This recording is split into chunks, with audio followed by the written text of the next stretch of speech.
আসসালামু আলাইকুম দর্শক, আশা করি সবাই ভালো আছেন। দর্শক, এই হলো আমার নদীর পাড়ে ঘাস চাষ করা। এখানে নতুন করে আবার চাষ করছি। ইতিপূর্বে আপনাদেরকে দেখাইছিলাম।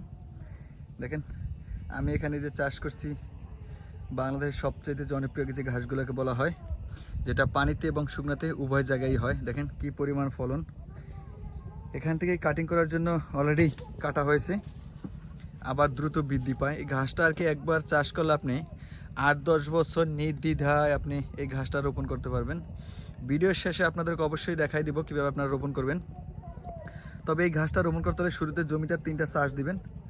3টা চাষ দিয়ে প্রতি শতাংশ দিয়ে আধা কেজি করে পটাশ, আধা কেজি করে ইউরিয়া সার ব্যবহার করবেন। ব্যবহার করে জমিটা চাষ দেবেন। চাষ দিয়ে ঘাসগুলো সিরিয়াল করে রোপণ করবেন। এই ঘাসগুলো একবার রোপণ করলে আপনার 8 থেকে 10 বছর খুব নির্দ্বিধায় খুব ভালো ফলন হবে, সেটা পানি যতটুকু হোক। দেখেন, এখানে বর্তমানে এটা নদীর পাড়ে, আমি এখানে কিছু ঘাস চাষ করছি। কচুরি আসার কারণে ঘাসগুলো চাপে আছে। হয়তো এখন জো চলে, কচুরিগুলো সরাই দিলে আবার ঘাসগুলো দ্রুত বৃদ্ধি পাবে। কারণ নদীর পাড়ে সার দেওয়া যায়, আপনারা সবাই জানেন। তারপরে ঘাসগুলো খুব ভালো বৃদ্ধি পায়। দেখেন, আমি এগুলো কাটছি, কাটার পরে আবার ফিল আপ হয়ে গেছে। এখান থেকে আমি আপনাদেরকে অনেকবারই দেখাইছি আমার এই জমির ঘাস কীভাবে কাটছি এবং চাষ করার পদ্ধতি। ইতিপূর্বের ভিডিওগুলো যদি আপনারা দেখেন তাহলে বুঝতে পারবেন।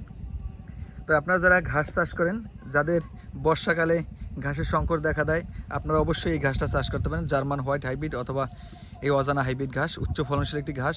এই ঘাসটা 1 থেকে 1.5 ইঞ্চি মোটা হয় এবং ঘাসটার পাতা অনেক বড় হয়। ঘাসটা অন্যান্য ঘাসের তুলনায় ঘাসটা খুব নরম এবং সফট। একবার চাষ করলে আপনি 8-10 বছর খাইটা খাওয়াইতে পারবেন, গরু এবং ছাগল উভয়ের জন্য।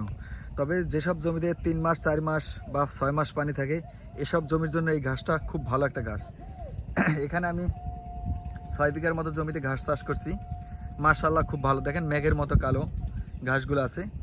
2017 সালে এই ঘাসটা এখানে চাষ করছি, এখনও 2025 সাল চলে, এখনও ঘাসগুলো আছে। আস্তে আস্তে আর কি এদিকে বাড়তেছে। এখানে চাষ করছি, যেমন বর্ষার পরে যদি আবার আপনার এই জমিটা এসে আশা করি পুরোটা ফিল আপ করে নিব। তো আপনারা যারা আপনাদের পরিত্যক্ত জমি আছে, যেমন নদীর পার, খাল, বিল এবং পুষ্করিণী পার, বাড়ির পাশে যে বেড়গুলো আছে, আপনারা চাইলে এই ধরনের ঘাসগুলো চাষ করতে পারেন। তাতে ক্ষণিকের জন্য হলেও আপনার গবাদি পশুকে আপনি ঘাসের সংকট থেকে মুক্ত পাবেন। কারণ এই ঘাসটা একবার চাষ করলে আপনার 7-8 বছর যেহেতু নির্দ্বিধায় হয়, খুব ভালো হয়। অবশ্যই 8-10 বছর আপনি নির্দ্বিধায় খাওয়াইতে পারবেন। তবে এই অজানা হাইব্রিড ঘাস, পানির ঘাস এবং জার্মান হোয়াইট হাইব্রিড, এরপরে যত ধরনের ঘাস আছে সব ধরনের ঘাসের কাটিংগুলো আমার কাছ থেকে পাবেন। যেমন আমেরিকান 5G, গুয়াতেমালা আছে, স্মার্ট নেপি আছে, জারাওয়ান আছে, ডক্টর জহির স্যারের চীন থেকে আনা, তাইওয়ান আছে, জাঞ্জিবার আছে। সব ধরনের ঘাসের কাটিং দর্শক আমার কাছ থেকে আপনারা সংগ্রহ করতে পারবেন ইনশাল্লাহ। সারা বাংলাদেশ ক্যাশ অন ডেলিভারি।